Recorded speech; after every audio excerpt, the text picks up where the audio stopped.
Une soupe 100% sorcière. Un album de Guitry Simon.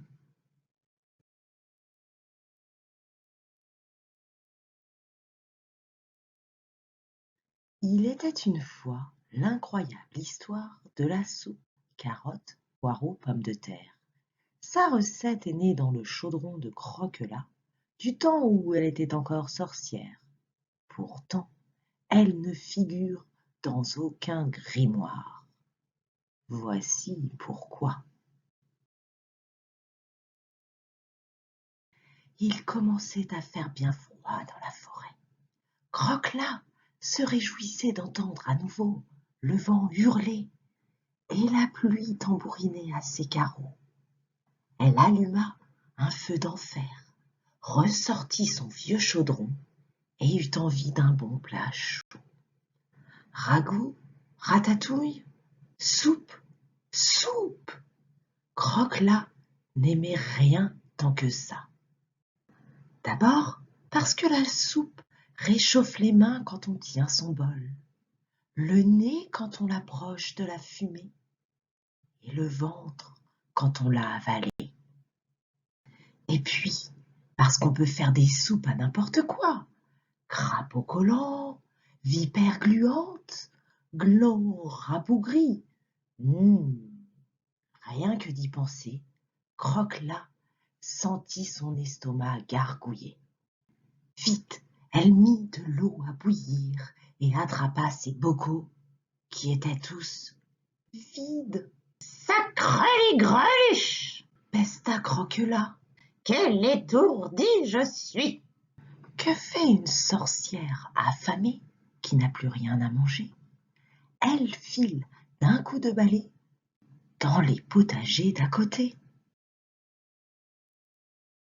C'est ainsi qu'elle atterrit dans le jardin de Mère Grand.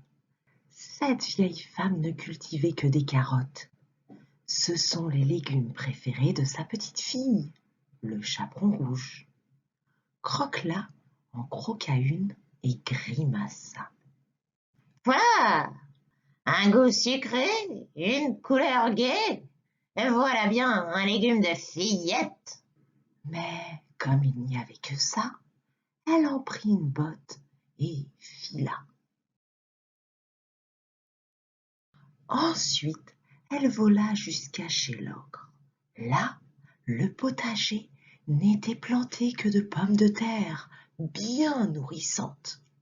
Burk, c'est rond, c'est doux, il n'y a pas le moindre ver dedans. Soupira Croquelas.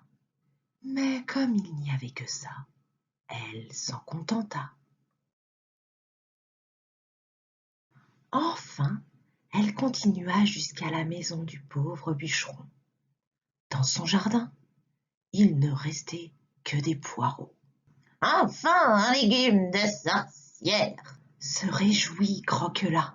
ébouriffé et dont l'odeur pique le nez. Elle allait tous les arracher lorsque la porte de la chaumière s'ouvrit. Le bûcheron et sa femme sortaient avec leurs 7 enfants pour les abandonner dans la forêt. Surprise par leur arrivée, Croquelas n'en cueillit qu'une poignée et s'envola.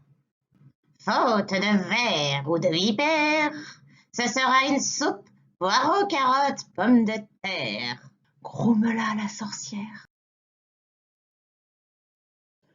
Une fois rentrée chez elle, Croquelas jeta les légumes dans le chaudron d'eau bouillante, puis elle rajouta les herbes qui lui restaient, du laurus, du thymus et de l'origamus.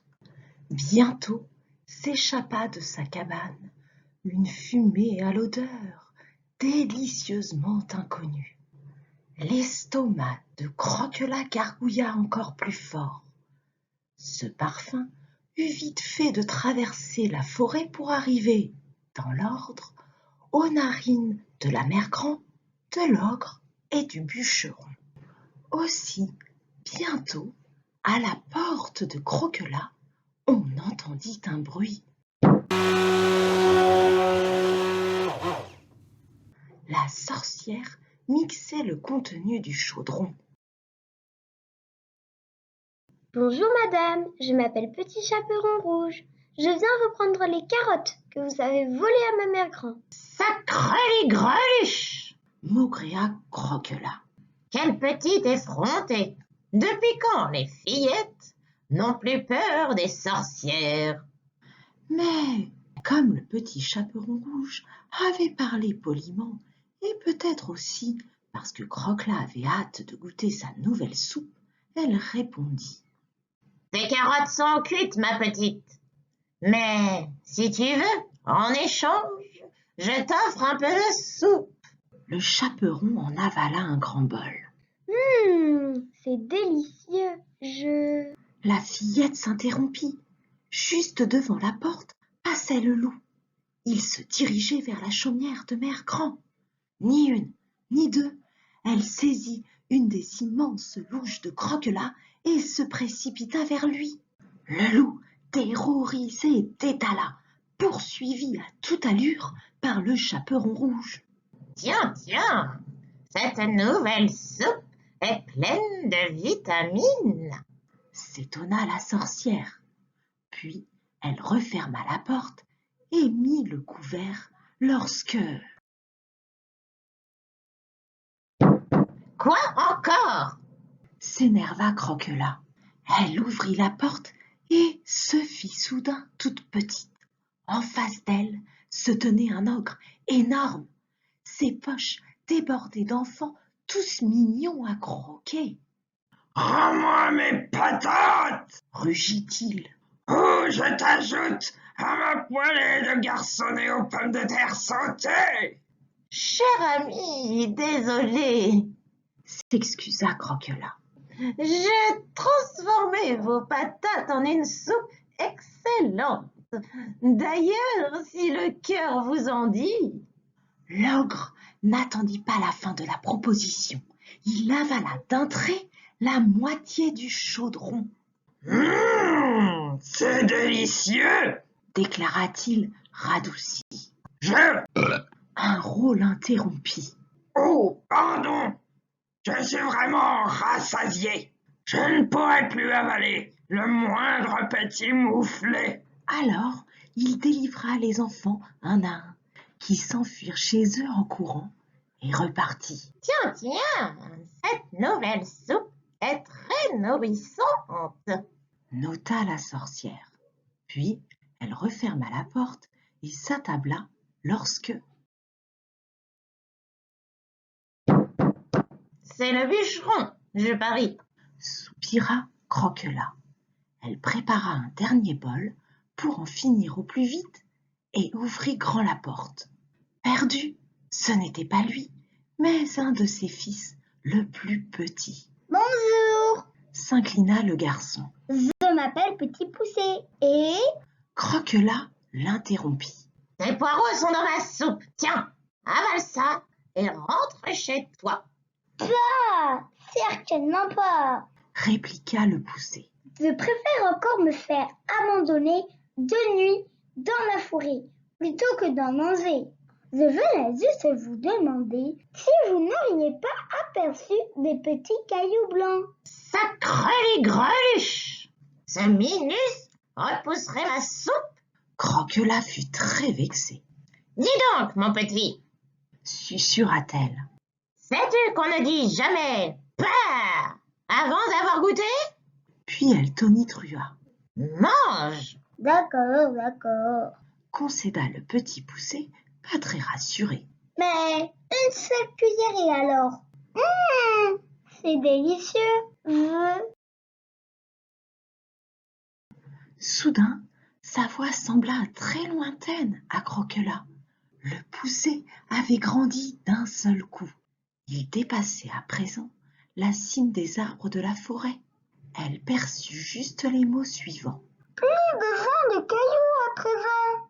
D'ici, je vois la maison des parents. Tiens, cette nouvelle soupe fait bigrement grandir. Nota Croquela. Puis elle referma la porte et songea avec délice que désormais plus personne ne viendrait la déranger. Elle se rassit enfin et avala une gorgée de soupe avec gourmandise lorsque Croque-la faillit s'étrangler. Qui cela pouvait-il bien être encore? Elle récapitula. Carottes, pommes de terre, poireaux. Il n'y avait rien d'autre dans sa soupe. Alors, qui était-ce donc? La porte s'ouvrit et apparut le prince charmant qui passait par là. Dès qu'il vit Croque-la, il se précipita. Ma princesse, ma fée. Vous faites erreur, mon cher. Hoqueta Croque-la d'une petite voix. Elle trouvait le prince fort bel homme et regrettait d'avoir à avouer ça. Je suis une sorcière. Cela ne se voit pas. Le prince éclata de rire. Une sorcière. Allons donc, mamie. Jamais je n'ai vu d'air si aimable, ni de joues aussi appétissantes. Sur ce, il l'embrassa. Ce doit être l'effet des carottes. Se réjouit Croque-la. Cette nouvelle soupe fait vraiment des merveilles. C'est ainsi que le prince et Croque-la vécurent heureux longtemps et eurent beaucoup d'enfants. Mais aucun, du plus petit au plus grand, n'aima la fameuse soupe de Croque-la. Sacré greluche! Poireaux, carottes, pommes de terre, quelques ingrédients de sorcière, un grand chaudron rond pour faire chauffer, mixer, déguster et observer les effets. Bon appétit!